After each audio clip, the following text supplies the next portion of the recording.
सिकंदराबाद में गांव फुलरई मुगलगढ़ी में दिनांक 2/7/2024 को एक अत्यंत दुखद एवं दुर्भाग्यपूर्ण घटना घटित हुई, जिसमें भोले बाबा के सत्संग कार्यक्रम के उपरांत भगदड़ मचने के बाद 121 लोगों की मृत्यु हो गई थी। घटना के संदर्भ में दिनांक 2/7/2024 को थाना सिकंदराबाद पर मुख्य आयोजक देव प्रकाश मधुकर व अन्य व्यक्तियों के विरुद्ध भारतीय न्याय संहिता की धारा 105, 110, 126 सब क्लॉज 2, 223, 238 में अभियोग पंजीकृत किया गया था।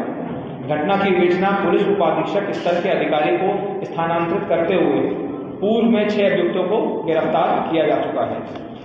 इस घटना के मुख्य आरोपी देव प्रकाश मधुकर की गिरफ्तारी हेतु तमाम प्रयास विफल होने के पश्चात अपर पुलिस महानिदेशक आगरा जोन आगरा द्वारा दिनांक 4/7/2024 को 1 लाख रुपए का इनाम घोषित किया गया था।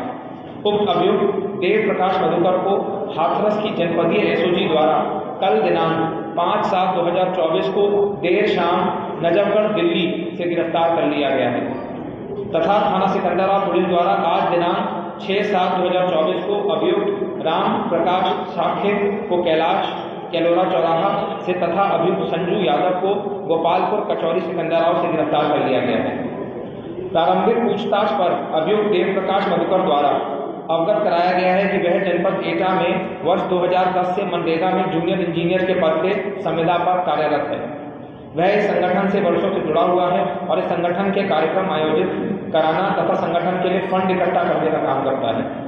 वह दिनांक 2/7/2024 को ग्राम फुलरई में आयोजित सत्संग के कार्यक्रम का मुख्य आयोजक था तथा इस कार्यक्रम की अनुमति इन्होंने ही ली थी।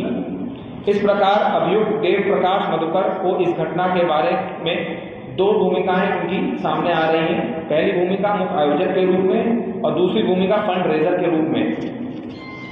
उक्त भूमिका उक्त अभियुक्त तथा इसके निर्देशन में कार्य कर रहे सेवादार एवं समिति के बंदी की सत्संग के पंडाल के आसपास बैरिकेडिंग, प्रवेश द्वार, निकास द्वार, बैठने की व्यवस्था, पार्किंग में अन्य सुविधाओं की संपूर्ण जिम्मेदारी थी।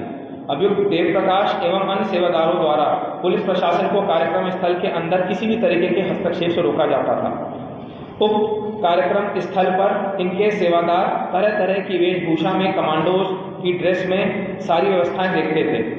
कार्यक्रम स्थल पर किसी भी व्यक्ति की वीडियोग्राफी अथवा फोटोग्राफी करने से रोका जाता था। इस प्रकार उक्त व्यवस्था को सही तरीके से नहीं किया गया एवं प्रशासन द्वारा निर्गत अनुमति पत्र में वर्णित अनेक शर्तों का उल्लंघन करते हुए यातायात व्यवस्था इत्यादि को प्रभावित किया गया।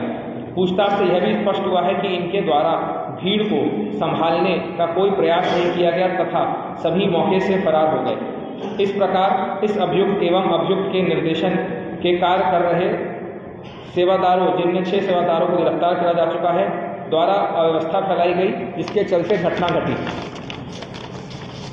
और कहीं जाने गई। पूछताछ में यह भी प्रकाश में आया है कि इनके और इनके सेवादारों द्वारा प्रवचनकर्ता की गाड़ी को भीड़ के बीच से निकाला गया, जबकि इनको इस तथ्य की जानकारी थी कि भीड़ से निकालने के समय चरण रज के लिए भगदड़ मचने से भयानक दुर्घटना हो सकती है। इसके अतिरिक्त यह तथ्य भी गहराई से जांच की जा रही है कि इस घटना के आयोजक सेवादारों द्वारा किसी के कहने या किसी के दुष्प्रेरित करने से तो ये नहीं कराई गई है एवं आवश्यकता अनुसार गिरफ्तार सेवादार आयोजकों को पुलिस कस्टडी रिमांड में लेकर पूछताछ की जाएगी। अब इनका दूसरा रोल आता है फंड रेजर के रूप में, आयोजक के रूप में।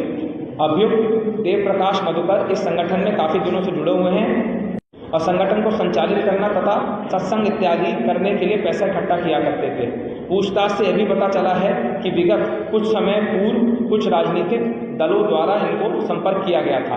फंड इकट्ठा करने के संबंध में गहराई से जांच की जा रही है कि कहीं किसी तरीके के कार्यक्रम में इनके संसाधन कोई राजनीतिक पार्टी के द्वारा पोषित तो नहीं करे जा रहे हैं।